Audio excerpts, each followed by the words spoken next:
Chemistry സ്പെക്ട്രത്തിലത്തെ second chapter module ഫസ്റ്റിലത്തെ second ചാപ്റ്ററാണ് നമ്മളിന്നിവിടെ നോക്കുന്നത്. ഇതെന്ന് പറഞ്ഞു കഴിഞ്ഞാൽ കോമാല. അപ്പോൾ കോമാല എന്താണെന്ന് നമുക്ക് നോക്കാം.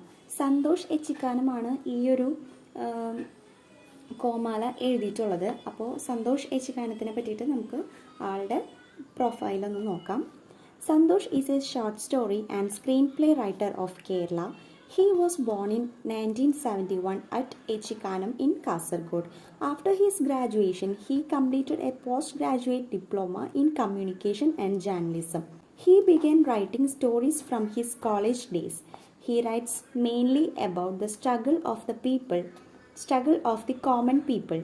Some of his famous stories are Ubayajeevitham, Pandi Bhojanam, Grandalogam and Biryani. Many of his short stories are translated into English and some Indian languages. He has received many prestigious awards. അപ്പോൾ സന്തോഷ് എച്ചിക്കാനത്തിനെ പറ്റി പറയുകയാണെങ്കിൽ ഇവിടെ അദ്ദേഹം ചെറുകഥകളും തിരക്കഥകളും എഴുതുന്ന കേരളത്തിൽ നിന്നുള്ളൊരു എഴുത്തുകാരനാണ്. അദ്ദേഹം 1971 കാസർഗോഡിലെ എച്ചിക്കാനത്താണ് ജനിച്ചത്. ഡിഗ്രി കഴിഞ്ഞ് അദ്ദേഹം കമ്മ്യൂണിക്കേഷൻ ആൻഡ് ജേർണലിസം എന്ന ആ ഒരു സബ്ജക്റ്റിലാണ് പോസ്റ്റ് ഗ്രാജുവേഷൻ ചെയ്തത്. കോളേജിൽ പഠിക്കുന്ന കാലത്ത് തന്നെ അദ്ദേഹം കഥയൊക്കെ എഴുതുമായിരുന്നു. സാധാരണക്കാരുടെ ജീവിത പ്രശ്നങ്ങളാണ് അദ്ദേഹത്തിൻ്റെ കഥകളിൽ മിക്കവാറും മെയിൻ ഒരു കണ്ടൻ്റായിട്ട് വരുന്നത്. അദ്ദേഹത്തിൻ്റെ ചില പ്രധാനപ്പെട്ട കഥകളാണ് ഉഭയജീവിതം, പന്തി ഭോജനം, ഗ്രന്ഥലോകം, ബിരിയാണി എന്നൊക്കെ പറഞ്ഞിട്ടുള്ളത്.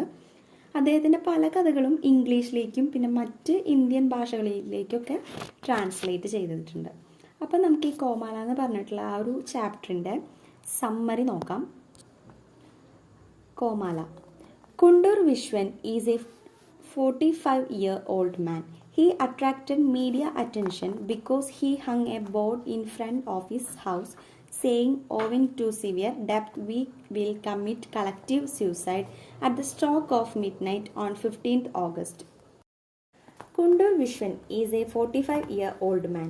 He attracted media attention because he hung a board in front of his house saying, owing to severe debt, we will commit collective suicide at the stroke of midnight on 15th August. This is a declaration showing the economic, social and psychological inequalities seen in Kerala today. Will Vishwan and his family die? To answer this question that is disturbing our sleep, Vishwan is online with us. What will happen if that threat becomes a reality on the 59th anniversary of our independence? Who is to blame? The Vellu Service Cooperative Bank or Sudhakaran, son of Kunyaman, for whom Vishwan stood guarantee for a loan of 50,000. To discuss the various aspects of this problem, we have in our studio Dr. C. Nandakumar, a well-known psychologist, writer and a social activist. Sri Madhavan Nair, Secretary, Vellore Cooperative Bank, and Sri Alex Punnus of National Crime Records Bureau. On the telephone line, we have Sri Kundur Vishwanathan and Advocate Fatima Begum. News time will continue after a short break. അപ്പോൾ ഇവിടെ എന്ന് പറയുന്നത് ഒരു ന്യൂസില്ലേ, നമ്മളിപ്പോൾ ന്യൂസിൽ ഇപ്പോൾ രാത്രിയൊക്കെ ഒരു 8 മണി ആ ടൈമിലൊക്കെ നമ്മൾ ഓരോരുത്തർ ഡിബേറ്റ് പോലെയൊക്കെ നമ്മൾ ന്യൂസ് കാണാറില്ലേ. അപ്പോൾ ഒരു ടോപ്പിക്കിന് ആസ്പദമാക്കിയിട്ട് കുറേ ആൾക്കാർ ചർച്ച ചെയ്യുന്ന ആ ഒരു സംഭവമാണ് ഇപ്പോൾ ഇവിടെ നടക്കുന്നത്. അപ്പോൾ ന്യൂസ് ചാനലിൽ ലൈവ് നടന്നുകൊണ്ടിരിക്കുന്ന ഒരു കാര്യമാണ് ഈ പറയുന്നത്. അപ്പോൾ ഇവിടെ കുണ്ടൂർ വിശ്വൻ എന്ന് പറഞ്ഞ ഒരാൾ, 45 വയസ്സാണ് അയാൾക്ക്. അയാളുടെ വീടിൻ്റെ മുന്നിൽ ഒരു ബോർഡ് എഴുതി തൂക്കുകയാണ് ചെയ്യുന്നത്. വലിയ കടബാധ്യത വന്നതുകൊണ്ട് ഞങ്ങളെല്ലാവരും 15 ഓഗസ്റ്റിന് കൃത്യം 12 മണിക്ക് ആത്മഹത്യ ചെയ്യുന്നതായിരിക്കും അങ്ങനെയും പറഞ്ഞിട്ടാണ് ആളെ വീടിൻ്റെ മുന്നിൽ ഒരു ബോർഡ് ഹാങ് ചെയ്യുന്നത്. അപ്പോൾ അങ്ങനെയാണ് ആൾ ഈ ന്യൂസിലേക്ക് വരാനായിട്ടുള്ളൊരു കാരണം എന്ന് പറഞ്ഞാൽ. അപ്പം ഇങ്ങനെ ഒരു ബോർഡ് വെച്ചത് കൊണ്ട് പെട്ടെന്ന് തന്നെ അയാൾ മീഡിയ ഒക്കെ ഭയങ്കരമായിട്ട് ശ്രദ്ധിച്ചു. കാരണം ഇങ്ങനെ ഒരാൾ ആത്മഹത്യ ചെയ്യാൻ പോകണേ എന്ന് പറയുമ്പോൾ മീഡിയക്കാർ അത് ഭയങ്കരമായിട്ട് ഫോക്കസ് ചെയ്തു. അപ്പം ഇങ്ങനെ ഒരു ബോർഡ് കാണിക്കുന്നത് കേരളത്തിൽ ഇന്ന് കാണുന്ന സാമ്പത്തികമായിട്ടും സാമൂഹികമായിട്ടും മനഃശാസ്ത്രപരമായിട്ടും ഒക്കെ ഭയങ്കര വിഷമങ്ങൾ അനുഭവപ്പെടുമ്പോഴാണല്ലോ നമ്മൾ ആത്മഹത്യ ചെയ്യുന്നത്. അപ്പോൾ അങ്ങനെ എന്തെങ്കിലും വിഷമമുള്ളതുകൊണ്ടായിരിക്കും ആളെന്തായാലും ഞാൻ മരിക്കാൻ പോവാണ് അല്ലെങ്കിൽ ഞങ്ങൾ ആത്മഹത്യ ചെയ്യും എന്ന് പറഞ്ഞിട്ട് ഈ ബോർഡ് അവിടെ കൊണ്ട് തൂക്കിയത്. അപ്പോൾ വിശ്വനും കുടുംബവും മരിക്കുമോ എന്നാണ് ഇന്നത്തെ ചാനൽ ചർച്ച. അപ്പോൾ നമ്മുടെ ചാനലിലെ ചർച്ച എന്ന് പറയുന്നത് വിശ്വനും കുടുംബവും മരിക്കുമോ എന്നാണ് ചോദിക്കുന്നത്. അപ്പോൾ ഇവർ പറയുന്നതൊക്കെ എന്താണ്, ഇവർ ചാനലിൽ പറയുന്ന കാര്യങ്ങളാണ് ഇവിടെ പറയുന്നത്. നമ്മുടെ ഉറക്കം കെടുത്തുന്ന ഈ വിഷയം ചർച്ച ചെയ്യാൻ വിശ്വൻ ടെലിഫോണിലുണ്ട്. അപ്പോൾ വിശ്വൻ എന്താണ്, ആളെ വീട്ടിലിരുന്നിട്ട് മൊബൈലിലാണ് ഇവിടെ കാര്യങ്ങളൊക്കെ പറയുന്നത്. അതുപോലെ ഇന്ത്യയുടെ 59ാമത്തെ സ്വാതന്ത്ര്യ ദിനാഘോഷത്തിൽ വിശ്വന്റെ ഭീഷണി നടപ്പാക്കിയാൽ എന്ത് സംഭവിക്കും? ആരെയാണ് നമ്മൾ കുറ്റം പറയേണ്ടത്? വെള്ളൂർ സർവീസ് കോപ്പറേറ്റീവ് ബാങ്കിനെയാണോ അതോ കുഞ്ഞാമന്റെ മകനായ സുധാകരനെയാണോ? ആരെയാണ് ഇവിടെ കുറ്റപ്പെടുത്തേണ്ടതെന്ന് ചോദിക്കുകയാണ്. സുധാകരൻ 50,000 രൂപ ലോണിന് വിശ്വൻ ഗ്യാരണ്ടറായി നിന്നിരുന്നു. അപ്പോൾ എന്താണ്, സുധാകരൻ 50,000 രൂപയുടെ ലോണിന് വിശ്വൻ, അപ്പോൾ സുധാകരനാണ് ശരിക്കും പറഞ്ഞാൽ 50,000 രൂപ ലോൺ എടുത്തത്. അതിന് വിശ്വനാണ് ഇങ്ങനെ ഒരു സാക്ഷിയൊക്കെ പോലെ സൈൻ ചെയ്ത് കൊടുത്തിട്ടുള്ളത്. അപ്പോൾ ഈ വിഷയത്തെ പറ്റി ചർച്ച ചെയ്യാനാണ് സ്റ്റുഡിയോയിൽ താഴെ പറഞ്ഞേക്കുന്ന ആൾക്കാരൊക്കെ വന്നിട്ടുള്ളത്. താഴെ പറഞ്ഞേക്കുന്ന ആരൊക്കെയാണ്? മനഃശാസ്ത്രജ്ഞനും എഴുത്തുകാരനും സാമൂഹ്യ പ്രവർത്തകനും ഒക്കെ ആയിട്ടുള്ള ഡോക്ടർ സി നന്ദകുമാർ, പിന്നെ വെള്ളൂർ കോപ്പറേറ്റീവ് ബാങ്കിന്റെ സെക്രട്ടറി ആയ ശ്രീ മാധവൻ നായർ, പിന്നെ നാഷണൽ ക്രൈം റെക്കോർഡ്സ് ബ്യൂറോയിൽ നിന്ന് ശ്രീ അലക്സ് പുന്നൂസ്, പിന്നെ ടെലിഫോൺ ലൈനിൽ ശ്രീ കുണ്ടൂർ വിശ്വനും പിന്നെ അഡ്വക്കേറ്റ് ഫാത്തിമ ബീഗവും ആണ് ഈ ഒരു പ്രോഗ്രാമിനായിട്ട് അറ്റൻഡ് ചെയ്യാനായിട്ട് ഉള്ളത്. അപ്പോൾ എന്നിട്ട് ഇവർ പറയുകയാണ് ഒരു ചെറിയ ഇടവേളയ്ക്ക് ശേഷം ന്യൂസ് ടൈം തുടങ്ങുന്നതായിരിക്കും. അപ്പോൾ ശരിക്കും പറഞ്ഞു കഴിഞ്ഞാൽ അതൊരു ന്യൂസിൽ എന്താ പറയുക, അപ്പം നടന്നുകൊണ്ടിരിക്കുന്ന കാര്യമാണ് നമ്മളിവിടെ പഠിക്കുന്നത്. And advertisement on buying houses follows. അപ്പോൾ തുടർന്ന് വീടുകൾ വിൽക്കാനുള്ള ഒരു പരസ്യം വരികയാണ് TV-യിൽ. News time continues. Mister Viswan, what exactly happened? Tell something about your family background. അപ്പോൾ ന്യൂസിൽ ആള് ചോദിക്കുകയാണ്. ന്യൂസ് ടൈം തുടരുന്നു. മിസ്റ്റർ വിശ്വൻ, എന്താണ് ശരിക്കും സംഭവിച്ചത്? നിങ്ങളുടെ കുടുംബ പശ്ചാത്തലത്തെ പറ്റിയിട്ട് ഒന്ന് വിവരിക്കാമോ എന്ന് ആള് ചോദിക്കുകയാണ്. അപ്പോൾ നമ്മുടെ വിശ്വൻ പറയാണ്, I am Viswan from Kundoor. അപ്പോൾ എൻ്റെ പേര് വിശ്വൻ, ഞാൻ കണ്ണൂരിൽ നിന്ന് വരുന്നു. അപ്പോൾ കണ്ണൂരുള്ള ഒരു സ്ഥലമാണെന്ന് തോന്നുന്നു Kundoor. I have a wife and 2 daughters. Somehow got this housing in the 7.5 cent plot. അപ്പോൾ എന്താ പറയുന്നത്, എനിക്ക് ഭാര്യയും പെൺമക്കളും ഉണ്ട്, ഞാൻ താമസിക്കുന്ന വീട് 7.5 സെന്റ് ഭൂമിയിലാണ് എന്നൊക്കെയാണ് ഇവിടെ പറയുന്നത്. We had to starve often. The house is not yet plastered. I managed to get the roof concreted and we start living here in last Tulam. If the bank takes it away, we have to commit suicide. അപ്പോൾ ഇവിടെ എന്താ പറയുന്നത്, പലപ്പോഴും ഞങ്ങൾക്ക് വിശപ്പ് വരെ സഹിക്കേണ്ട വന്നിട്ടുണ്ട്. വീടൊന്നും തേച്ചിട്ടില്ല, പിന്നെ റൂഫൊന്നും കോൺക്രീറ്റ് ചെയ്തതിന് ശേഷം ഞങ്ങളിവിടെ കഴിഞ്ഞ തുലാമാസമാണ് താമസിക്കാനായിട്ട് തുടങ്ങിയത്. അപ്പോൾ കഴിഞ്ഞ തുലാമാസമാണ് ഞങ്ങളിവിടെ താമസിക്കാൻ തുടങ്ങിയത്. വീടിൻ്റെ ഏകദേശം പണിയൊക്കെ കഴിച്ചിട്ട് കേട്ടോ. അപ്പോൾ പക്ഷെ വീട് തേച്ചിട്ടില്ല, എങ്ങനെയെങ്കിലും റൂഫ് കോൺക്രീറ്റ് ചെയ്തതിന് ശേഷം ഞങ്ങളിവിടെ കഴിഞ്ഞ തുലാമാസം മുതൽ താമസിക്കാൻ തുടങ്ങിയെന്ന് ആൾ പറയാണ്. പിന്നെ ഈ വീടും ഭൂമിയും ബാങ്ക് ജപ്തി ചെയ്ത് കഴിഞ്ഞാൽ ഞങ്ങൾക്ക് വേറെ വഴിയൊന്നുമില്ല, ആത്മഹത്യ ചെയ്യാൻ തന്നെയാണ് പറ്റുള്ളൂ. അപ്പോൾ അതന്നെയാണ് ഏക മാർഗം എന്ന് വിശ്വൻ പറയാണ്. Viswan, how did you get into the ഡെപ്റ്റ് ട്രാപ്പ്? അപ്പം എങ്ങനെയാണ് നിങ്ങൾ ഈ കടക്കെണിയിൽ പെട്ടതെന്ന് ചോദിക്കുകയാണ്. I shifted to Kundur 2 years ago. Sudhakaran was my classmate. Our teacher taught us that helping others is an act of holiness. Saying these words, Sudhakaran got me signed as the first surety for his loan. He wept and cried a lot in my house, saying that he would never forget my help. He even told me that he would be there to give me help if I needed any. Then 3 years later, I get the bank notice asking me to pay rupees 50,000 and the interest. I then asked Sudhakaran if he want to make us homeless. I told him about my 2 daughters. അപ്പോൾ ഇവിടെ എന്താ പറയുന്നത്, എൻ്റെ കൂട്ടുകാരനായിരുന്നു സുധാകരൻ. 2 കൊല്ലം മുമ്പ് അവർ കുണ്ടൂരിലേക്ക് വന്നത് കേട്ടോ. അപ്പോൾ ഈ വിശ്വൻ്റെ ഫ്രണ്ടാണ് സുധാകരൻ എന്ന് പറയുന്നത്. പിന്നെ സുധാകരൻ എന്ന് പറയുന്നത് കൂടെ പഠിച്ചിട്ടുള്ള ആളും കൂടിയായിരുന്നു. അപ്പോൾ അവരുടെ ടീച്ചർ എപ്പോഴും അവരുടെ അടുത്ത് പറയുന്ന ഒരു സെൻറ്റൻസ് ആയിരുന്നു എപ്പോഴും, എന്താണ്, പരോപകാരമേ പുണ്യം എന്ന് വെച്ച് കഴിഞ്ഞാൽ മറ്റുള്ളവരെ ഹെൽപ്പ് ചെയ്യുന്നത് ഭയങ്കര പുണ്യപ്രവൃത്തിയാണെന്ന് ടീച്ചർ എപ്പോഴും പറയാറുണ്ട്. അപ്പോൾ ഈ വാക്കുകൾ വിശ്വനെ ഭയങ്കരമായിട്ട് ഓർമ്മിപ്പിച്ചുകൊണ്ട് സുധാകരൻ അവൻ്റെ ലോണിന് ഗ്യാരണ്ടറായിട്ട് ഒപ്പിടിപ്പിക്കുകയാണ് ചെയ്യണത്.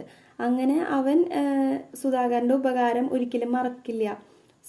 സുധാകരൻ്റെ അല്ല, വിശ്വൻ ചെയ്ത ഉപകാരം ഒരിക്കലും മറക്കില്ല എന്നൊക്കെ പറഞ്ഞിട്ട് വിശ്വൻ്റെ വീട്ടിൽ വന്നിരുന്ന് ഒരുപാട് കരയുകയും പിഴിയുക എന്നൊക്കെ പറയില്ലേ, അങ്ങനെയൊക്കെ ഭയങ്കരമായിട്ട് കരച്ചിലും ബഹളമൊക്കെ ആയിരുന്നു. അപ്പം എന്തെങ്കിലും ആവശ്യം വിശ്വന് വരികയാണെങ്കിൽ സഹായം ചെയ്യാനായിട്ട് സുധാകരൻ ഉണ്ടാകുമെന്നും വാഗ്ദാനമൊക്കെ കൊടുത്തിരുന്നു. അങ്ങനെ 3 കൊല്ലം കഴിഞ്ഞിട്ട് അവനെടുത്ത ലോണും അതിൻ്റെ പലിശയും അവൻ തിരിച്ചടച്ചിട്ടുണ്ടായിരുന്നില്ല. മീൻസ് സുധാകരൻ അതൊന്നും തിരിച്ചടച്ചില്ല എന്നും ഞാനത് തിരിച്ചടയ്ക്കണം എന്നും കാണിച്ച് എനിക്ക് ബാങ്ക് നോട്ടീസ് വന്നത്. അപ്പം എന്ന് വെച്ച് കഴിഞ്ഞാൽ സുധാകരൻ പൈസ അടയ്ക്കാത്തതുകൊണ്ട് നമ്മൾ ആണല്ലോ, സുധാകരൻ അടച്ചില്ലെങ്കിൽ ഞാൻ അടയ്ക്കും എന്നുള്ളൊരിതിലാണ് ഗ്യാരണ്ടറായിട്ട് ഒപ്പിട്ട് കൊടുത്തത്. അപ്പോൾ നമ്മുടെ വിശ്വൻ്റെ വീട്ടിലേക്കാണ് മറ്റേ ജപ്തി നോട്ടീസ് വന്നത്. അങ്ങനെ ഈ 50,000 രൂപയും അതിൻ്റെ പലിശയും തിരിച്ചടയ്ക്കണം എന്ന് പറഞ്ഞിട്ട് നോട്ടീസ് വരികയാണ്. അപ്പോൾ എനിക്ക് 2 പെൺമക്കളാണ്, ഞങ്ങൾ വീടില്ലാത്തവരാക്കണോ എന്നൊക്കെ സുധാകരനോട് ചോദിച്ചു എന്നാണ് പറയുന്നത്. Madhavan Nair, secretary, Vellore cooperative bank, is with us. അപ്പോൾ ഇങ്ങനെ ചോദിക്കുകയാണ്, വെല്ലൂർ കോപ്പറേറ്റീവ് ബാങ്കിലെ സെക്രട്ടറി ആയ മാധവൻ നായർ നമുക്കൊപ്പം ഉണ്ട് എന്ന് പറയാണ്. പറയാണ്. Sri Nair, an innocent man is going to commit suicide because of your bank. How do you respond to this? അപ്പോൾ നിങ്ങളുടെ ബാങ്ക് കാരണം ഒരു നിഷ്കളങ്കനായ ഒരു മനുഷ്യൻ ആത്മഹത്യ ചെയ്യാൻ പോവുകയാണ്, എന്താണ് നിങ്ങളുടെ പ്രതികരണം എന്ന് ചോദിക്കുകയാണ്. We can only act under the Cooperative Bank Act. It is the duty of the society to repay the capital and the interest if Sudhakaran fails to pay. The amount now is 90,345. If Vishwan does not pay, the bank has to confiscate the house and the plot. അപ്പം എന്താ പറയുന്നത്, ഈ cooperative ബാങ്കിൻ്റെ നിയമം അനുസരിച്ചല്ലേ ബാങ്കുകാർക്ക് പ്രവർത്തിക്കാൻ പറ്റുള്ളൂ. അപ്പോൾ അവർ പറയാണ്, ഞങ്ങൾക്ക് കോപ്പറേറ്റീവ് ബാങ്കിൻ്റെ നിയമം അനുസരിച്ച് പ്രവർത്തിക്കാൻ പറ്റൂ. സുധാകരൻ ലോണ് തിരിച്ചടച്ചില്ലെങ്കിൽ ലോൺ തുകയും അതിൻ്റെ പലിശയും തിരിച്ചടയ്ക്കേണ്ട ചുമതല ഗ്യാരണ്ടി നിന്ന ആൾക്കായിരിക്കും. അപ്പം എല്ലാം കൂടി ഇപ്പോൾ 90,345 രൂപയായിട്ടുണ്ട്. അപ്പോൾ വിശ്വൻ ഈ തുക കൊടുത്തില്ലെങ്കിൽ വിശ്വൻ്റെ വീടും സ്ഥലവും ബാങ്കിന് ജപ്തി ചെയ്യേണ്ടി വരും. കാരണം അവർക്ക് അവരുടെ ആ റൂള് അനുസരിച്ചേ പറ്റുള്ളൂ. The anchor then ask him if mister Vishwan was informed of gravity of the situation. അപ്പോൾ ആങ്കർ അപ്പോൾ മാധവൻ നായരോട് ചോദിക്കുന്നു, ഈ പ്രശ്നത്തിൻ്റെ ഗുരുതരാവസ്ഥ ബാങ്കുകാർ വിശ്വനെ ധരിപ്പിച്ചിട്ടുണ്ടോ എന്ന്. Certainly, we sent him the registered notice. We did our best to postpone the confiscation. We gave him enough and more time. He just paid 7,000. Now the amount to be paid has reached 90,000. അപ്പോൾ എന്താ പറയുക, തീർച്ചയായിട്ടും ഞങ്ങൾ registered notice അയച്ചിട്ടുണ്ട്. അതുപോലെ ജപ്തി മാറ്റിവെക്കാൻ ഞങ്ങൾ കഴിവതും ശ്രമിച്ചിട്ടുണ്ട്. അതിലധികം സമയം ഞങ്ങൾ വിശ്വന് കൊടുത്തു. പക്ഷെ അയാൾ ആകെ 7,000 രൂപയാണ് അടച്ചത്. ഇപ്പം ബാക്കി കൊടുക്കേണ്ട തുക എന്ന് പറയുന്നത് 90,000 രൂപയാണ്. അപ്പോൾ 7,000 രൂപ വിശ്വൻ അടച്ചിട്ടുണ്ട്. ഇനി 90,000 രൂപയും കൂടി ഇതിലേക്ക് അടയ്ക്കണം. The anchor then ask Vishwan if he heard what the secretary had said. അപ്പോൾ ആങ്കർ അപ്പോൾ വിശ്വനോട് എടുത്ത് ചോദിക്കുകയാണ്, മാധവൻ നായർ പറഞ്ഞത് കേട്ടോ? Yes, he speaks as if 7,000 is nothing. Does he know how much my Radha had to work to get that amount by using the sewing machine too much? Her knees got swollen and she had to take medicines for the week. I'm a good man. That is why I gave 7,000 to the secretary and stood bowing before him. Is there a greater humiliation than a man bowing before another man? But I suffered it for Sudhakaran. Now what I have left is this house and the plot. അപ്പം എന്താ പറഞ്ഞാൽ, ഞാനിത് കേട്ടു. അദ്ദേഹത്തിൻ്റെ പറച്ചിൽ കേട്ടാൽ തോന്നും 7,000 രൂപയ്ക്കൊരു വിലയില്ലയെന്ന്. ആൾ പറയണ കേൾക്കുമ്പോൾ അങ്ങനെ തോന്നും. പക്ഷെ അദ്ദേഹത്തിന് അറിയോ എൻ്റെ ഭാര്യ എത്രമാത്രം കഷ്ടപ്പെട്ടിട്ടാണ് അത്രയും തുക ഉണ്ടാക്കിയെന്ന്. കൂടുതൽ നേരെ ഇരുന്ന് തയ്യൽ മെഷീൻ ഉപയോഗിച്ച് അവളുടെ മുട്ടുകാല് നീര് വരികയും പിന്നെ ഒരാഴ്ച അവൾക്ക് മരുന്ന് കഴിക്കേണ്ടവരൊക്കെ ചെയ്തു. എന്നിട്ടും അത്രയും കഷ്ടപ്പെട്ടിട്ടാണ് ഈ 7,000 രൂപ, ആളൊരു നല്ല മനുഷ്യനായതുകൊണ്ട് ഈ 7,000 രൂപ ആർക്ക് കൊടുത്തു? സുധാകരന് വേണ്ടിയിട്ട് ഈ ബാങ്കിൽ കൊണ്ടു കൊടുക്കുകയാണ്. പക്ഷെ സുധാകരന് വേണ്ടി ഞാനത് സഹിച്ചു. ഇനി എനിക്ക് ആകെയുള്ളത് എൻ്റെ വീട് സ്ഥലമാണെന്ന് ആള് പറയുന്നത്. The anchor ask Madhavan Nair if it is not possible to write off agriculture ഡെപ്റ്റ് as Viswan is poor and cheat. അപ്പോൾ വിശ്വൻ ദരിദ്രനായതുകൊണ്ടും അയാൾക്ക് ചതി പറ്റിയതുകൊണ്ടും ആ കൃഷിക്കായി വാങ്ങിയ കടം എഴുതി തള്ളിക്കൂടെ എന്നായിരുന്നു ആങ്കറുടെ ചോദ്യം. അപ്പോൾ ആൾ പറയാണ്, Madhavan Nair says that if they start writing off debts on the basis of tears they will have to close down the bank. Bank is not responsible for upkeep of human life. If the loan is not repaid they will confiscate the property. അപ്പം എന്താ പറയുന്നത്, ആൾക്കാരുടെ കണ്ണുനീര് കണ്ടിട്ട് കടങ്ങളൊക്കെ എഴുതി തള്ളാൻ തുടങ്ങിയാൽ ബാങ്ക് അവസാനം അടച്ചു പൂട്ടേണ്ടി വരും അല്ലേ. അപ്പോൾ മനുഷ്യരെ തീറ്റിപ്പോറ്റല്ല ബാങ്കുകളുടെ ചുമതല. ലോണ് തിരിച്ചടച്ചില്ലെങ്കിൽ കടക്കാരുടെ വസ്തുക്കൾ ജപ്തി ചെയ്യും. കാരണം അവർക്കൊന്നും ചെയ്യാൻ പറ്റില്ല അല്ലേ. Now the anger seeks the opinion of Dr. Nandakumar on the issue. Nandakumar is a well-known psychologist. Will Vishwan kill himself? അപ്പോൾ ഇപ്പോൾ ആങ്കർ എന്താ ചെയ്യുന്നത്, ഡോക്ടർ നന്ദകുമാറിനോട് അടുത്ത് ഈ വിഷയത്തിൻ്റെ അഭിപ്രായം ഇങ്ങനെ ചോദിക്കുകയാണ്. അപ്പോൾ നന്ദകുമാർ എന്ന് പറയുന്നത് അറിയപ്പെടുന്നൊരു മനഃശാസ്ത്രജ്ഞനാണ്. അപ്പോൾ വിശ്വൻ ആത്മഹത്യ ചെയ്യുമോ എന്നാണ് ആങ്കറിന് ചോദിച്ചത്. Nandakumar says he may or he may not. But there is an idea of suicide in Vishwan's mind. But life often pulls back someone who is thinking of death. Even when the man to be hanged is asked to express his last wish, he asks for certain things. That means man's wishes never end. The temptation for life is terrible. He goes on to make rambling speech that does not have much meaning. Then he gives reasons why Vishwan does not want to die. He selected to the Independence Day to die. He wrote a long letter. All this shows he does not want to die. The problem of Vishwan is not limited to him and the cooperative bank, but it is much bigger and touches on the question of the right to live with personal liberty. അപ്പോൾ ഇവിടെ എന്താ പറയുന്നത്, നന്ദകുമാർ പറയുന്നത് ആത്മഹത്യ ചെയ്യാനും വിശ്വന് ചിലപ്പോൾ ആത്മഹത്യ ചെയ്യാം അല്ലെങ്കിൽ ചെയ്യാണ്ടിരിക്കാം. അത് ഒരു പ്രോബബിലിറ്റി പോലെയാണ് ഇരിക്കുന്നത്. അപ്പോൾ വിശ്വൻ്റെ മനസ്സിൽ ശരിക്കും പറഞ്ഞാൽ ആത്മഹത്യ ചെയ്യണം എന്നുള്ളൊരു അങ്ങനെ ചെയ്യണം എന്നൊക്കെ ഉണ്ട്. പക്ഷെ പലപ്പോഴും മരണത്തെപ്പറ്റി ജീവിതത്തിനെയും മരണത്തിനെയും പറ്റിയും ചിന്തിക്കുന്ന ആ ഒരു ടൈമിൽ അത് പിന്തിരിപ്പിക്കും. ഇപ്പം തൂക്കി കൊല്ലാൻ പോകുന്ന ഒരു മനുഷ്യനോട് അവൻ്റെ അവസാനത്തെ ആഗ്രഹം എന്താണെന്ന് ചോദിക്കും അല്ലേ. അപ്പോൾ അതിൻ്റെ അർത്ഥം എന്ന് പറഞ്ഞു കഴിഞ്ഞാൽ മരിക്കാൻ പോകുന്ന ആൾക്ക് പോലും ആഗ്രഹങ്ങളുണ്ടെന്നാണ്. ഇപ്പോൾ തൂക്കി കൊല്ലാൻ പോകുന്ന ഒരാളുടെ അടുത്ത് പോലും നമ്മൾ അവസാന ആഗ്രഹമൊക്കെ ചോദിക്കും. അപ്പോൾ ആൾക്ക് പോലും ആഗ്രഹങ്ങളുണ്ടാവും. പിന്നീട് മനഃശാസ്ത്രജ്ഞൻ അങ്ങനെ വളച്ചു കെട്ടിയ ഒരുപാട് അനാവശ്യമായ കാര്യങ്ങളൊക്കെ പറയുകയാണ്. പിന്നെ അദ്ദേഹം പറയണത് എന്തുകൊണ്ടാണ് വിശ്വന് മരിക്കാൻ ആഗ്രഹം ഇല്ലാത്തത് എന്നാണ് കേട്ടോ. അപ്പോൾ മരിക്കാൻ കണ്ടുപിടിച്ച ദിവസം തന്നെ സ്വാതന്ത്ര്യദിനമാണ്. അയാളൊരു വലിയ എഴുത്തും എഴുതിയിട്ടുണ്ട്. എന്ന് വെച്ച് കഴിഞ്ഞാൽ വലിയൊരു ലോങ് ലെറ്റർ തന്നെ ആൾ എഴുതിയിട്ടുണ്ട്. അപ്പോൾ ഇതെല്ലാം കാണിക്കുന്നത് അയാൾക്ക് മരിക്കാൻ താല്പര്യം ഇല്ല എന്നാണ്. വിശ്വൻ്റെ പ്രശ്നം അവനും കോപ്പറേറ്റീവ് ബാങ്കിനും മാത്രമായിട്ടുള്ളതല്ല. ആ പ്രശ്നം വളരെ വലുതാണ്. ജീവിക്കാനുള്ള അവകാശത്തെയും വ്യക്തി സ്വാതന്ത്ര്യത്തെയും അത് ബാധിക്കുന്നു എന്നാണ് നന്ദകുമാർ പറഞ്ഞത്. The anchor wants to know specifically if Vishwan will die or not. But Nandakumar says it is not for him to find an answer to that question. The anchor then announces a break in the discussion to have the news headlines for the day. ആങ്കറിന് അപ്പോൾ കൃത്യമായിട്ട് അറിയേണ്ടത് എന്താണ്, വിശ്വം മരിക്കോ ഇല്ലയോ എന്നാണ്. പക്ഷെ നന്ദകുമാർ പറയുന്നത് എന്താണ്, ഇതിന് ഉത്തരം കണ്ടുപിടിക്കുക എന്ന് പറഞ്ഞത് ആളുടെ ജോലിയല്ല എന്നാണ്. അപ്പോൾ ആങ്കർ ഇങ്ങനെ ആ ഒരു ഡിബേറ്റ് കുറച്ച് സമയത്തേക്ക് നിർത്തി വെച്ചിട്ട് അപ്പോഴത്തെ പ്രധാനമായിട്ടുള്ള ന്യൂസ് ഹെഡിങ്സ് ഒക്കെ വായിച്ചു. The news headlines are on the Indo-US Accord on Nuclear Cooperation, passing of the Entertainment Tax Bill, closing of Shabarimala Nada and cricket score. അപ്പോൾ പ്രധാന വാർത്തകൾ എന്തൊക്കെയായിരുന്നു, ഇന്ത്യ അമേരിക്കയുമായിട്ടുള്ള ന്യൂക്ലിയർ കോപ്പറേഷൻ, പിന്നെ എൻ്റർടൈൻമെൻറ്റ് ടാക്സ് ബില്ലിൻ്റെ പാസ്സാക്കൽ, ശബരിമല മറ്റേ നട അടയ്ക്കണത്, പിന്നെ ക്രിക്കറ്റ് സ്കോർ മുതലായവ ഒക്കെ ആയിരുന്നു. അപ്പോൾ ഇങ്ങനത്തെ സംഭവങ്ങളൊക്കെയായിരുന്നു ന്യൂസ് ഹെഡ്ലൈൻസ് എന്ന് പറഞ്ഞിട്ടുണ്ടെങ്കിൽ. Now the anchor gets advocate Fatima Begum on the telephone. He asks her to give her views on the legal aspects of suicide.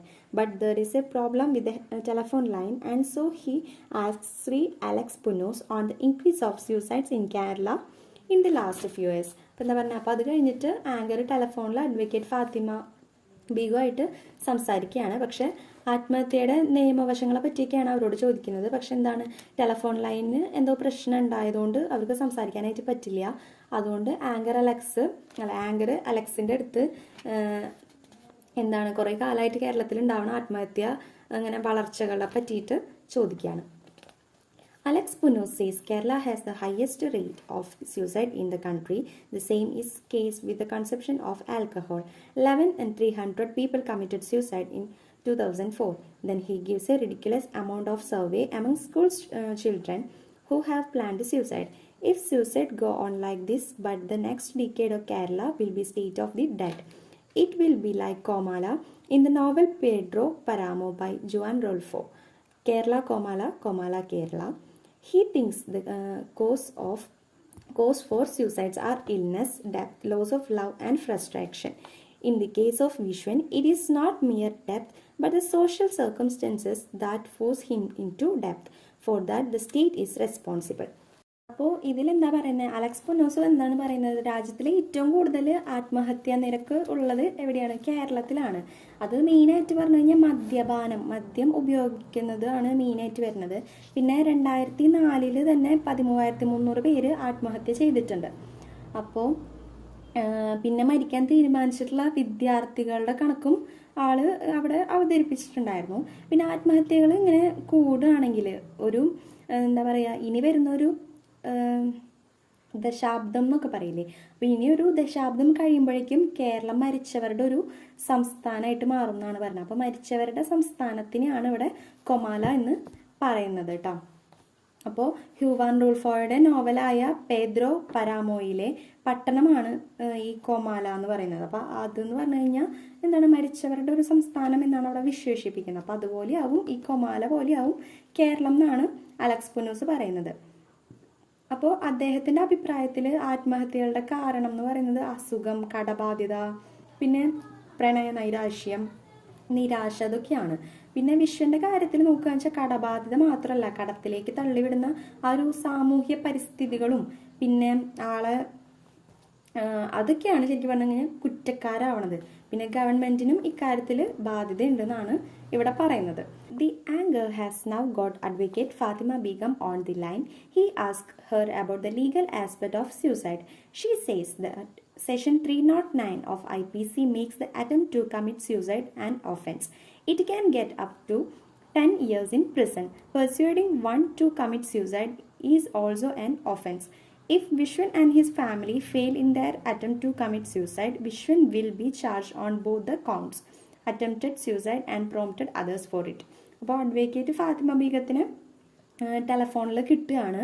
അപ്പോൾ ആത്മഹത്യയുടെ നിയമവശങ്ങളെ പറ്റിയിട്ട് അവരുടെ അടുത്ത് ചോദിച്ചു. അപ്പോൾ എന്താ പറഞ്ഞത്, സെക്ഷൻ 309 IPC പ്രകാരം എന്താണ്, ആത്മഹത്യാ ശ്രമം ശരിക്കും കുറ്റകരമാണ്. ഇപ്പോൾ 10 കൊല്ലം വരെ ജയിൽ ശിക്ഷ കിട്ടാവുന്ന ഒരു കുറ്റമാണത്. അപ്പോൾ ആത്മഹത്യക്ക് പ്രേരിപ്പിക്കുന്നതും ശരിക്കും പറഞ്ഞാൽ കുറ്റകരം തന്നെയാണ്. വിശ്വനും ഫാമിലിയും ആത്മഹത്യാ ശ്രമത്തിൽ പരാജയപ്പെട്ടു പോവുകയാണെങ്കിൽ വിശ്വന്റെ മേൽ ഈ 2 കുറ്റവും ആരോപിക്കപ്പെടും. ആത്മഹത്യാ ശ്രമവും പിന്നെ ആത്മഹത്യാ പ്രേരണയും. അപ്പോൾ 2 കുറ്റം ആളുടെ പേരിൽ വരും എന്നാണ് പറയുന്നത്. The anger tries to clarify about an earlier judgment which makes suicide not an offence. Advocate Fatima says that a judgment was by the Maharashtra High Court and it was quashed by Supreme Court. Now does it that mean that Vishwan has no option except to die?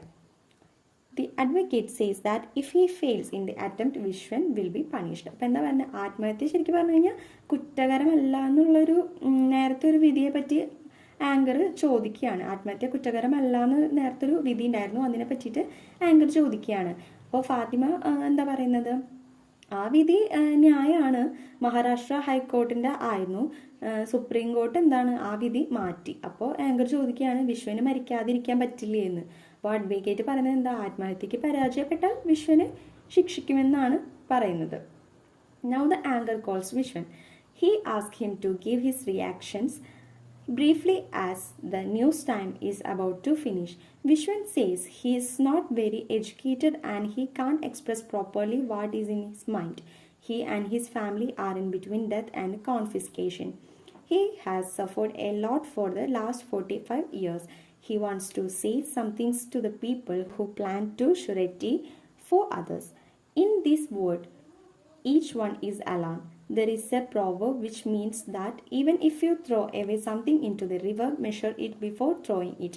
So when money is involved, keep an account even with one's mother. അപ്പോൾ anchor വിശ്വനെ ഇങ്ങനെ വിളിച്ചിട്ട് ചോദിക്കുകയാണ്, news time തീരാൻ പോകുന്നത് കൊണ്ട് അയാളുടെ അതിനെന്താ പ്രതികരണവും പെട്ടെന്ന് അറിയിക്കാൻ അയാളുടെ അടുത്ത് പറയുകയാണ്. അപ്പോൾ മറുപടിയായിട്ട് വിശ്വം പറയുന്നത് എന്താ, തനിക്ക് വിദ്യാഭ്യാസം കുറവാണ്, പിന്നെ തൻ്റെ മനസ്സിലെ കാര്യങ്ങൾ കൃത്യമായിട്ട് പറഞ്ഞറിയിക്കാനൊന്നും ആൾക്ക് പറ്റുന്നില്ല. ഇനി അയാളുടെ കുടുംബവും മരണത്തിൻ്റെയും ജപ്തിയുടെയും ഇടയിലായിട്ടാണ് ഇപ്പോൾ നിൽക്കുന്നത്. ഇപ്പോൾ കഴിഞ്ഞ 45 കൊല്ലങ്ങളായിട്ട് അയാൾ ഭയങ്കരമായിട്ട് സഹിച്ചു. ലോണിന് ഗ്യാരണ്ടി നിൽക്കാൻ തയ്യാറായി നിൽക്കുന്നവർക്ക് അയാൾക്ക് ചില ഉപദേശങ്ങൾ കൊടുക്കാനുണ്ട്. അപ്പോൾ ആളുടെ ലൈഫ് എന്ന് പറഞ്ഞു കഴിഞ്ഞാൽ ലോണിന് ഗ്യാരണ്ടി നിന്നോണ്ടല്ലേ ആളുടെ ലൈഫ് ഇങ്ങനെയായത്. അപ്പോൾ ഈ ലോകത്തിൽ നമ്മൾ ഓരോരുത്തരും ഒറ്റയ്ക്കാണ്. അപ്പോൾ ഒരു പഴഞ്ചൊല്ലുണ്ടെന്ന് പറയണ, ആറ്റിൽ കളഞ്ഞാലും അളന്ന് കളയണമെന്ന്. അപ്പോൾ അതുകൊണ്ട് തന്നെ പണത്തിൻ്റെ കൈമാറ്റം എവിടെയൊക്കെ ഉണ്ടോ അവിടെ എല്ലാം അത് സ്വന്തം അമ്മയാണെങ്കിലും ഒരു കണക്ക് സൂക്ഷിക്കണം എന്നാണ് ആള് പറയുന്നത്. Secondly, close friends should not get involved in money matters. Thirdly, never lend more than 5,000 rupees if you have to make a contract and post-dated check. Fourthly, don't help anyone before taking care of your own life. People may say you are selfish. When you are in debt, somebody may buy you teddy, but nobody will give you money to buy rice.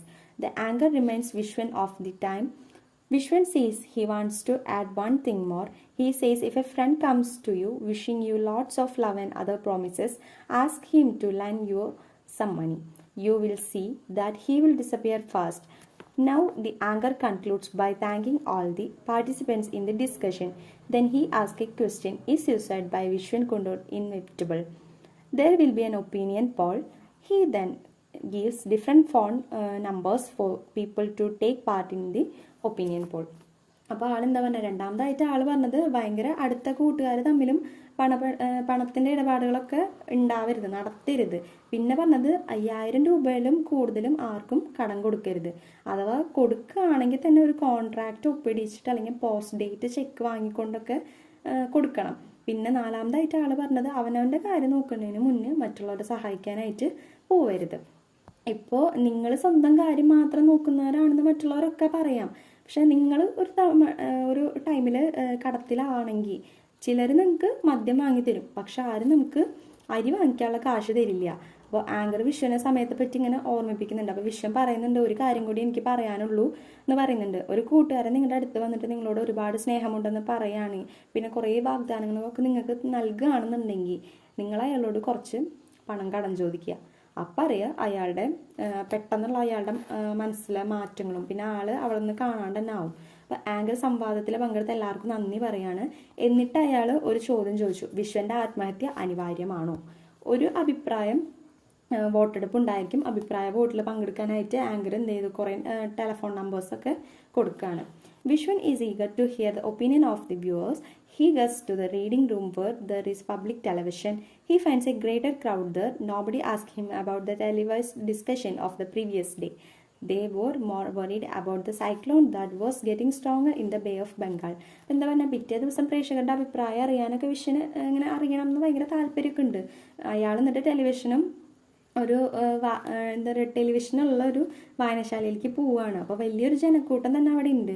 തലേ ദിവസം നടന്ന സംവാദത്തെ പറ്റിയിട്ട് ആരും തന്നെ വിഷ്ണുവോട് ചോദിച്ചില്ല കേട്ടോ. അപ്പോൾ അവരുടെ വേവലാതി ശരിക്കും പറഞ്ഞു കഴിഞ്ഞാൽ മുഴുവനായിട്ട് ബംഗാൾ ഉൾക്കടലിൽ ഇങ്ങനെ ശക്തിപ്പെട്ടു വരുന്നൊരു ചുഴലിക്കാറ്റിനെ പറ്റിയായിരുന്നു. അപ്പോൾ ഒരാൾ പോലും വിശ്വൻ്റെ ഈ കടബാധ്യതയെ പറ്റിയിട്ട് ചോദിച്ചില്ല. അപ്പോൾ എല്ലാവരും ഇങ്ങനെ അവിടെ ഒരു ചുഴലിക്കാറ്റ് വരുന്നുണ്ട്, അതിനെ പറ്റിയിട്ടാണ് എല്ലാവരും അവിടെ discuss ചെയ്യുന്നുണ്ടായിരുന്നത്. News time began. Usually the channel shows a graph indicating viewers' opinions on the issue discussing on the previous day. The channel also gives suggestion as to what is to be done to sort out the issue. But today there was no such graph. The anchor said there was no response from the viewers on the question of Vishwan's suicide. He said it was new experience for the channel not to have received any response. He then announced the topic for the day's discussion, launch of Discovery. Will Columbia be repeated? അപ്പോൾ എന്താ പറഞ്ഞത്, news time തുടങ്ങി. സാധാരണയായിട്ട് തലേദിവസം ഉണ്ടായ ഒരു ഡിബേറ്റിനെ എങ്ങനെയാണ് പ്രേക്ഷകരെ വിലയിരുത്തുന്നതെന്ന് കാണിക്കാനായിട്ട് സ്ക്രീനിൽ ഒരു ഗ്രാഫൊക്കെ വരാറുണ്ട്. അപ്പോൾ ഡിബേറ്റ് നടത്തിയ പ്രശ്നങ്ങളിൽ എന്ത് നടപടിയാണ് എടുക്കേണ്ടത് എന്ന് പറ്റിയിട്ടൊക്കെ ചാനലുകാർ നിർദ്ദേശങ്ങളൊക്കെ കൊടുക്കാറുണ്ട്. പക്ഷെ തലേദിവസത്തെ ചർച്ചയെ സംബന്ധിച്ച് ഒരു ഗ്രാഫും സ്ക്രീനിൽ വന്നില്ല. ആങ്കർ പറഞ്ഞു വിശ്വൻ്റെ ആത്മഹത്യയെക്കുറിച്ചുള്ള ഒരു ചർച്ചയും പ്രേക്ഷകർ അഭിപ്രായമൊന്നും പറഞ്ഞില്ല എന്ന്. അപ്പോൾ പ്രേക്ഷകർ പോലും അഭിപ്രായം ഇങ്ങനെ പറയാത്തതെന്ന് പറഞ്ഞു കഴിഞ്ഞാൽ അത് ചാനലിന് തന്നെ ഒരു പുതിയ അനുഭവമാണ് ആങ്കർ പറഞ്ഞു. പിന്നീട് അയാൾ അന്നത്തെ ചർച്ചയ്ക്കുള്ള ടോപ്പിക് എന്താണെന്ന് പറഞ്ഞു, the launch of Discovery Columbia repeat ചെയ്യുമോ. അപ്പോൾ അതായിരുന്നു അന്നത്തെ ഒരു topic. Vishwan did not stay back. He asked Rameshan, who was in charge of library, about the novel Pedro Paramo. Rameshan gave him a copy which was torn and in bad shape. While giving the book, he said, Vishwetan is going to die, aren't you? This is the book of the dead. അപ്പോൾ വിശ്വൻ പിന്നെ അവിടെ നിന്നില്ല. ലൈബ്രറിയുടെ ചുമതലയുള്ള രമേശിനോട് അയാൾ പേദ്രോ പരാമോയെ പറ്റിയിട്ട് ചോദിച്ചു. അപ്പം മുഷിഞ്ഞതും കീറി പറഞ്ഞതുമായിട്ടുള്ളൊരു നോവലിൻ്റെ ഒരു കോപ്പി രമേശൻ വിശ്വന് കണ്ടുപിടിച്ചിട്ട് കൊടുത്തു. എന്നിട്ട് വിശ്വന് കോപ്പി കൊടുക്കുന്ന നേരത്തെ രമേശൻ ചോദിച്ചു, വിശ്വേട്ടൻ മരിക്കാൻ പോവുകയാണല്ലേ, ഈ പുസ്തകം മരിച്ചവരുടേതാണ് എന്ന് പറഞ്ഞു. Viswan want to read about Comala. When others at home slept, he started reading the book with the help of the light from the hurricane lamp. He soon knew that Comala was the land of dead. People were dead in their minds and hearts. Novel begins with the arrival of Ricardo, a young man. He is in search of his father Pedro Paramo. The dried-up village is full of voices of dead. Soon Ricardo also dead. Vishwan underscores a line Bartolome, a character, says about Comala. Here there is nothing but that so yellowish odor that seems to peep up from the ground. This town is cursed, suffocated in misfortune. അപ്പോൾ കോമാലനെ പറ്റിയിട്ട് വായിക്കണമെന്ന് വിഷ്ണുവിന് ഭയങ്കരമായിട്ട് ആഗ്രഹം ഉണ്ടായിരുന്നു. അങ്ങനെ വീട്ടിൽ ബാക്കിയുള്ള എല്ലാവരും ഉറങ്ങിയതിന് ശേഷം ഹരിക്കെയിൻ ലാമ്പ് എന്ന് പറഞ്ഞിട്ട് ഒരു ലാമ്പുണ്ട്, ആ ഒരു ലൈറ്റിൽ ആള് പുസ്തകം വായിക്കാനായിട്ട് തുടങ്ങി. അപ്പോൾ കോമാല എന്ന് പറഞ്ഞിട്ടുണ്ടെങ്കിൽ മരിച്ചവരുടെ നാടാണെന്ന് വിഷ്ണുവിന് മനസ്സിലായി. അപ്പോൾ മനസ്സിലും ഹൃദയത്തിലൊക്കെ ഫുള്ള് ആ നേരത്ത് മരിച്ചവരാണ്. അപ്പോൾ നോവൽ തുടങ്ങുന്നത് തന്നെ ഒരു ചെറുപ്പക്കാരനായ പ്രിച്ചിയാദോ എന്ന് പറഞ്ഞിട്ടുള്ള ഒരാളുടെ വരവോട് കൂടിയിട്ടാണ്. അപ്പോൾ ആളുടെ പിതാവായിട്ടുള്ള ആളുടെ അച്ഛനാണ് പെദ്രോ പരാമോ എന്ന് പറഞ്ഞിട്ടുള്ളത്. അപ്പോൾ ആളെ അന്വേഷിച്ചിട്ടാണ് അവൻ്റെ വരവ് എന്ന് പറഞ്ഞിട്ടുണ്ടെങ്കിൽ. അപ്പോൾ സഹാനുഭൂതിയും മനുഷ്യത്വം ഒന്നും ഇല്ലാത്ത ആ നാട്ടിൽ എല്ലായിടത്തും മരിച്ചവരുടെ ശബ്ദമായിരുന്നു കേട്ടത്. അപ്പോൾ പ്രിച്ചിയാദോയും അങ്ങനെ മരിക്കുകയാണ്. അപ്പോൾ നോവലിലെ കഥാപാത്രമായ ബാർത്തോലോമ കൊമാലയെ പറ്റിയിട്ട് പറയുന്നൊരു വാചകം വിശ്വൻ അടിവരയിടാണ് അവിടെ. അപ്പോൾ ഇവിടെ ഒന്നുമില്ല, മണ്ണിൽ നിന്നും ഉയരുന്ന ചീത്തയായ ഒരു മഞ്ഞ മണം മാത്രമേ ഇവിടെയുള്ളൂ. അപ്പോൾ ശപിക്കപ്പെട്ട ദുരന്തങ്ങളാൽ വീർപ്പുമുട്ടുന്ന ഒരു പട്ടണമാണിത്. അപ്പം അങ്ങനെ പറഞ്ഞിട്ടാണ് അതാണ് അവിടെ അടിവരയിട്ടത്. Viswan read the book in one night. He realized that his life is dried up and unbearable like Comala. He cried for long. By the time he woke up in the morning, he had been lost between life and death. When his wife brought him tea, he was scared in thinking if she had been dead like Dorothea.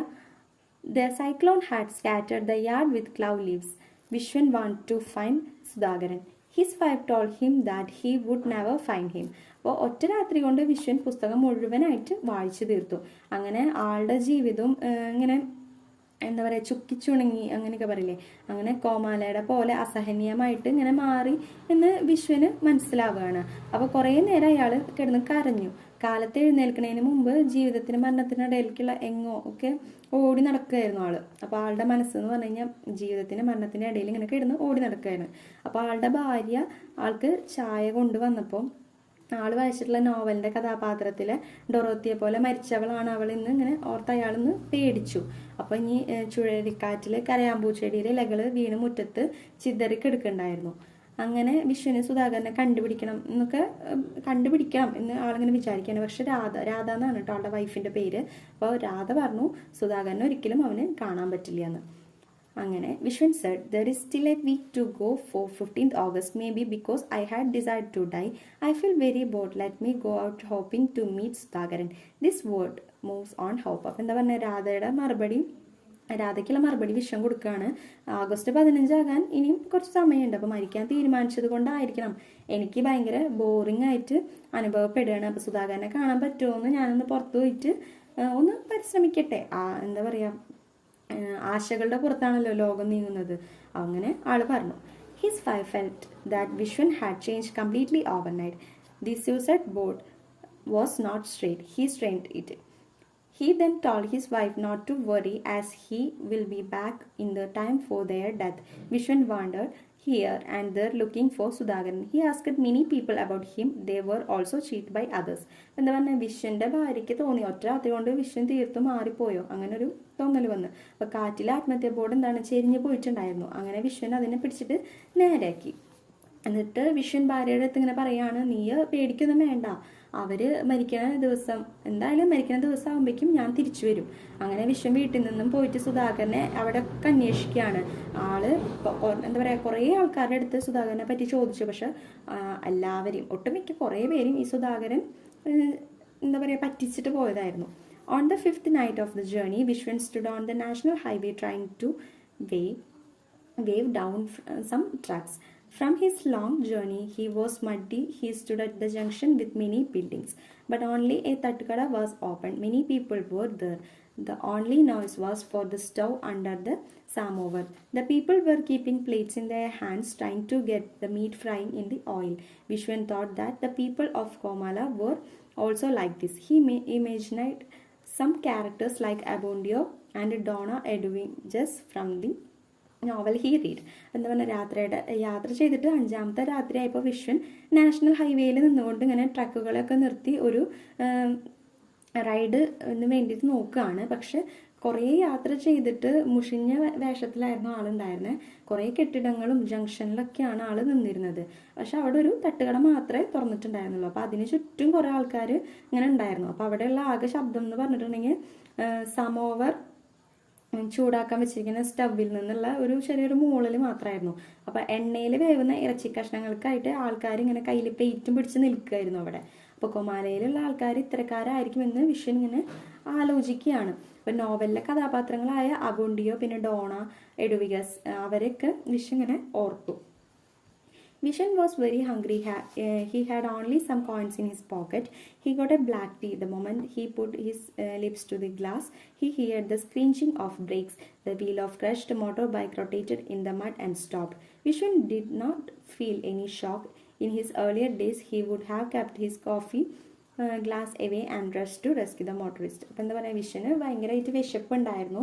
അപ്പോൾ അയാൾ ആ കീശയിൽ നിന്ന് ആളുടെ പോക്കറ്റിലാണെങ്കിൽ കുറച്ച് നാണയം മാത്രമേ ഉണ്ടായിരുന്നുള്ളൂ. അപ്പോൾ അയാൾ എന്ത് ചെയ്തു, ഒരു കട്ടൻ കാപ്പി വാങ്ങിച്ചു. പിന്നെ ഗ്ലാസ് ചുണ്ടിലേക്ക് അങ്ങനെ വെക്കാൻ തുടങ്ങുമ്പോഴേക്കും പെട്ടെന്നൊരു വണ്ടി ബ്രേക്ക് ഇടുന്നതിൻ്റെ ശബ്ദം ആൾ കേട്ടു. അപ്പോൾ ഒരു മോട്ടോർ ബൈക്കായിരുന്നു ചെളിയിലേക്ക് എടുക്കുന്നത്. പിന്നെ അതിൻ്റെ ചക്രം 1-2 പ്രാവശ്യം കറങ്ങി നിൽക്കുന്നുണ്ടായിരുന്നു. അതൊക്കെ ആൾ കണ്ടു. പക്ഷെ വിഷയം ഞെട്ടിയില്ല. പണ്ടൊക്കെ ആണെങ്കിൽ കോഫി ഗ്ലാസ് മാറ്റി വെച്ചിട്ട് അപകടത്തിൽപ്പെട്ട ആളെ രക്ഷിക്കാനായിട്ട് അയാൾ ഓടിയിരുന്നു എന്നാണ് പറയുന്നത്. He thought someone would go and help the wondered. He stood sipping his coffee. Not even one among those who stood there showed any interest in the accident victim. Therefore, eating greedily, Vishwan wondered if he was watching a short film on death. A truck drove past in the great speed and something warm touched Vishwan's feet.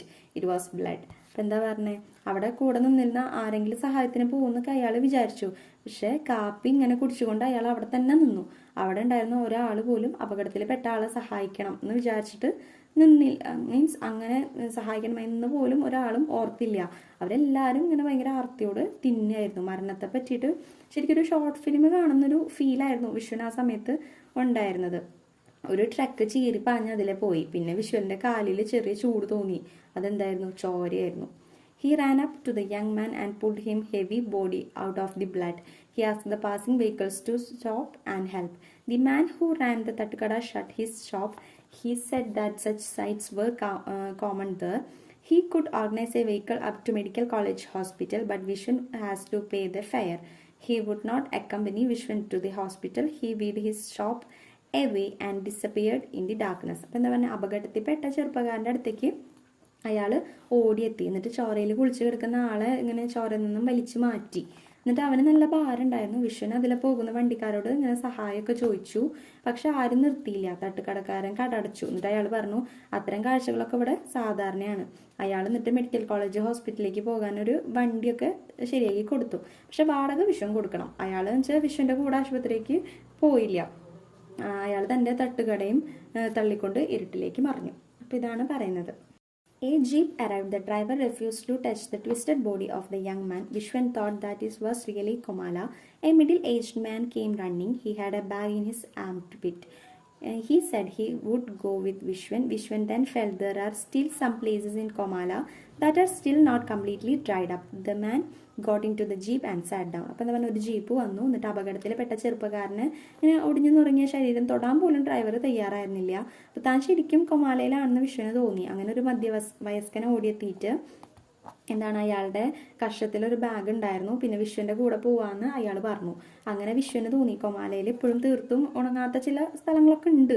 മധ്യവയസ്കൻ ജീപ്പിൽ കയറി അവിടെ ഇരുന്നു.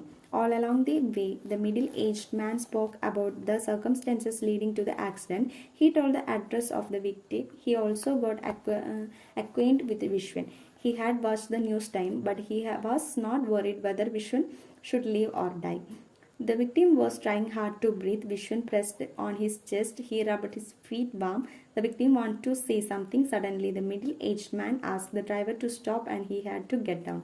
അപ്പോൾ jeep ഇങ്ങനെ മുന്നോട്ട് പോയിക്കൊണ്ടിരിക്കുമ്പോൾ ഈ മധ്യവയസ്കൻ ഇങ്ങനെ അപകടമൊക്കെ ഉണ്ടായതിൻ്റെ ചുറ്റുപാടുകളൊക്കെ വിവരിച്ചു. അത് കഴിഞ്ഞിട്ട് അപകടത്തിൽ പെട്ട ആളുടെ അഡ്രസ്സൊക്കെ അയാൾ കൊടുത്തു. എന്നിട്ട് വിശ്വനെ പറ്റി കൂടുതൽ കാര്യങ്ങൾ ചോദിച്ച് അയാൾ മനസ്സിലാക്കി. അങ്ങനെ ന്യൂസ് ടൈമിൽ ഡിബേറ്റൊക്കെ അയാൾ കണ്ടിട്ടുണ്ടായിരുന്നു. പക്ഷെ വിശ്വൻ മരിക്കണോ അതോ ജീവിക്കണോ എന്നതിനെ പറ്റിയൊന്നും ആൾക്ക് അതിനെപ്പറ്റിയൊന്നും ഒരു ആലോചന ഉണ്ടായിരുന്നില്ല. പിന്നെ അപകടത്തിൽ പെട്ട ആള് ശ്വാസം എടുക്കാനായിട്ട് ഭയങ്കരമായിട്ട് ബുദ്ധിമുട്ടായിരുന്നു. അങ്ങനെ വിശ്വൻ അയാളുടെ നെഞ്ചിലൊക്കെ തടവി കൊടുത്തു. പിന്നെ കാലൊക്കെ തിരുമ്മി കൊടുത്തു. അങ്ങനെ ആൾക്ക് എന്തോ പറയണമെന്നൊക്കെ ഉണ്ടായിരുന്നു. പെട്ടെന്ന് ഈ മധ്യവയസ്കൻ ഡ്രൈവറോട് ജീപ്പ് നിർത്താൻ പറഞ്ഞു. അയാൾക്ക് ഇറങ്ങേണ്ട സമയമായിട്ടുണ്ടായിരുന്നു. The jeep stopped. The middle-aged man got down and pointed to them his house. He had got into the jeep because he wanted to get home fast. He thanked them and said good night. He walked away. അപ്പോൾ jeep നിന്നു. അങ്ങനെ ഈ മധ്യവയസ്കൻ ഇറങ്ങിയിട്ട് ദൂരേക്ക് കൈ ചൂണ്ടി പറഞ്ഞു. ആ കാണുന്നതാണ് അയാളുടെ വീട്. വീട്ടിലേക്ക് വേഗം എത്താനായിട്ട് അയാൾ ജീപ്പിൽ കയറിയത്. അയാൾ വിശ്വനോടും ഡ്രൈവറോടും താങ്ക്സ് ഒക്കെ പറഞ്ഞിട്ട് പോയി. Vishwan wondered how quickly our calculation go wrong. The mind is an innocent mason. It builds dreams. He had thought the middle-aged was here to help him. The dream is broken. Vishwan felt like laughing. He laughed, but his eyes were filled with tears. അപ്പം എന്താ പറഞ്ഞത്, വിശ്വൻ ഇങ്ങനെ വിചാരിച്ചു എത്ര പെട്ടെന്നാണ് നമ്മൾ ഇത്രയും വിചാരിച്ച കാര്യങ്ങളൊക്കെ എത്ര പെട്ടെന്നാണ് തെറ്റിപ്പോയത്. അപ്പം മനസ്സെന്ന് പറഞ്ഞ ഒരു നിഷ്കളങ്കമായിട്ടുള്ളൊരു സംഭവമാണ്. സ്വപ്നങ്ങളൊക്കെ കുറേ പണിത് കൂട്ടി. പക്ഷേ വിശ്വൻ വിചാരിച്ച പോലെ ആ മധ്യവയസ്കൻ ആളെ ഹെൽപ്പൊന്നും ചെയ്തില്ല. The young man's lips parted gently. The faint gum of saliva was stuck on their edges. His teeth could be seen. His pupils stretched backwards. He was dying. Vishwan asked the driver to stop. The driver stopped and looked at him. Vishwan said he wanted to give the young man some water as he died. The driver had a bottle. He held it upside down to show that it did not have even a single drop. Vishwan took the bottle and walked. The driver parked the jeep. അപ്പോൾ ഈ ചെറുപ്പക്കാരൻ്റെ ചുണ്ടുകളൊക്കെ ഭയങ്കരമായിട്ടുള്ള ചെറുതായിട്ടൊന്ന് ഇങ്ങനെ വിടർന്നു. അങ്ങനെ ഉമിനീരിൻ്റെ പശയൊക്കെ ചുണ്ടിൽ ഒട്ടിപ്പിടിച്ചിട്ടുണ്ടായിരുന്നു. അവൻ്റെ പല്ലുകളൊക്കെ കാണാൻ പറ്റിയിട്ടുണ്ടായിരുന്നു. അങ്ങനെ അവൻ്റെ കൃഷ്ണമണികളൊക്കെ പുറകിലോട്ട് വലിഞ്ഞു. അവൻ മരിക്കുകയായിരുന്നു ശരിക്കും പറഞ്ഞാൽ. അപ്പോൾ വിശ്വൻ ഡ്രൈവറോട് ജീപ്പ് നിർത്താൻ പറഞ്ഞിട്ട് ഡ്രൈവർ ജീപ്പ് നിർത്തിയിട്ട് വിശ്വനെ നോക്കി. അപ്പോൾ മരിക്കുന്ന സമയത്ത് ചെറുപ്പക്കാരൻ അല്പം വെള്ളം കൊടുക്കണമെന്ന് വിശ്വൻ പറയാണ്. ജീപ്പിലൊരു കുപ്പി ഉണ്ടായിരുന്നു. അപ്പോൾ കുപ്പി ഇങ്ങനെ ചെരിച്ച് പിടിച്ചിട്ട് ഡ്രൈവർ പറഞ്ഞു അതിലൊരു തുള്ളി വെള്ളം പോലും ഇല്ല. അപ്പോൾ അങ്ങനെ വിശ്വൻ കുപ്പിയായിട്ട് നടന്നു. ഡ്രൈവർ ജീപ്പ് പാർക്ക് ചെയ്തു. അപ്പോൾ soon Vishwan saw several trees standing tall. As he walked, he sensed the movement of water body somewhere among the trees. Vishwan thought of the young man. He too must have traveled to many places and talked to many people, lost and wept, won and rejoiced, loved and hated, falling and getting back to his feet. People might have talked about him and conducted opinion polls. All the time he was in search of just 2 drops of water from that little stream. അപ്പോൾ ഇങ്ങനെയാണ് വിശ്വൻ ഭയങ്കര പൊക്കമുള്ള കുറേ മരങ്ങളൊക്കെ വളർന്ന് നിൽക്കണ കണ്ടു. അപ്പോൾ അതിൻ്റെ അടുത്തേക്ക് ചെന്നപ്പോൾ വെള്ളം ഒഴുകുന്ന ശബ്ദമൊക്കെ കേട്ടു. അങ്ങനെ വിശ്വൻ ആ ചെറുപ്പക്കാരനെ പറ്റിയിട്ട് ചിന്തിച്ചു. എന്നിട്ട് അവന് തന്നെ പോലെ ഒരു യാത്ര ചെയ്യുകയും പിന്നെ കുറേ ആൾക്കാരുടെ അടുത്ത് സംസാരിച്ചിട്ടുണ്ടാവും. കുറേ നഷ്ടപ്പെട്ടപ്പോൾ കരഞ്ഞിട്ടും വിജയിച്ചപ്പോൾ സന്തോഷിച്ചിട്ടുള്ള അതുപോലെ സ്നേഹിച്ചും വെറുത്തൊക്കെ ഉള്ള ഒരാളായിരിക്കും എന്നൊക്കെ ഇങ്ങനെ വിചാരിക്കുകയാണ്. അങ്ങനെ എന്നിട്ട് ഇങ്ങനെ ആലോചിക്കുകയാണ് ജനങ്ങൾ അവനെപ്പറ്റി സംസാരിച്ച് കാണും. പിന്നെ അഭിപ്രായ വോട്ടെടുപ്പ് നടത്തി കാണും. അങ്ങനെയൊക്കെ ഇങ്ങനെ വിചാരിക്കണം. പിന്നെ സമയമൊക്കെ അവൻ ആ സമയമെല്ലാം അവൻ 2 തുള്ളി വെള്ളത്തിന് വേണ്ടി ഒരു കൊച്ചു അരുവിയിൽ കൂടെ ഇങ്ങനെ അന്വേഷിച്ച് നടക്കുകയായിരുന്നു. All the thirst ends here. Vishwan let the young man slip with the 2 drops of water. He his dangling hands and placed them across his chest. He died. The driver was now shaken his face of death. Vishwan drank the water left in the bottle. അപ്പോൾ എന്താ പറഞ്ഞാൽ എല്ലാ ദാഹവും ഇവിടെ അവസാനിക്കുകയാണ്. വിശ്വൻ 2 തുള്ളി വെള്ളം ആ മരിക്കുന്ന ചെറുപ്പക്കാരൻ്റെ വായിലേക്ക് ഒഴിച്ചു കൊടുത്തു. അവൻ്റെ ഈ തൂങ്ങിക്കെടുക്കുന്ന കൈകളൊക്കെ എടുത്തിട്ട് അവൻ്റെ നെഞ്ചിൽ കുറുകെ ഇങ്ങനെ വെച്ചു. അവൻ മരിച്ചു. അപ്പോൾ മരണത്തിൻ്റെ മുഖം കണ്ട് ഡ്രൈവർ ഇങ്ങനെ വിഷമിച്ചു. അങ്ങനെ കുപ്പിയിൽ ബാക്കിയുള്ള വെള്ളം ആര് കുടിച്ചു? വിശ്വം കുടിച്ചു.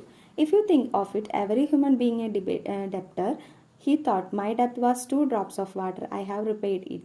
Then it occurred to him that the suicide board displayed in front of his house and was absurdity. That should be removed immediately. അപ്പോൾ എന്താ പറഞ്ഞാൽ, നിങ്ങൾ അതേപ്പറ്റി ഇങ്ങനെ ചിന്തിക്കുകയാണെങ്കിൽ നിങ്ങൾക്ക് മനസ്സിലാവും ഓരോ മനുഷ്യനും ഓരോ കടത്തിൽപ്പെട്ടവരാണ്. അപ്പോൾ വിശ്വം ഇങ്ങനെ ചിന്തിക്കുകയാണ്, എൻ്റെ കടം എന്ന് പറഞ്ഞ 2 തുള്ളി വെള്ളമാണ്. അപ്പോൾ ഞാനത് വീട്ടി. അപ്പോഴാണ് അവന് തോന്നിയത് അവൻ്റെ വീടിൻ്റെ മുന്നിൽ തൂക്കിയിട്ടേക്കുന്ന ആത്മഹത്യാ ബോർഡ് വെറും ഒരു മണ്ടത്തരാണെന്ന്. അത് പെട്ടെന്ന് തന്നെ എടുത്ത് മാറ്റണം എന്ന് വിശ്വൻ വിചാരിക്കുകയാണ്.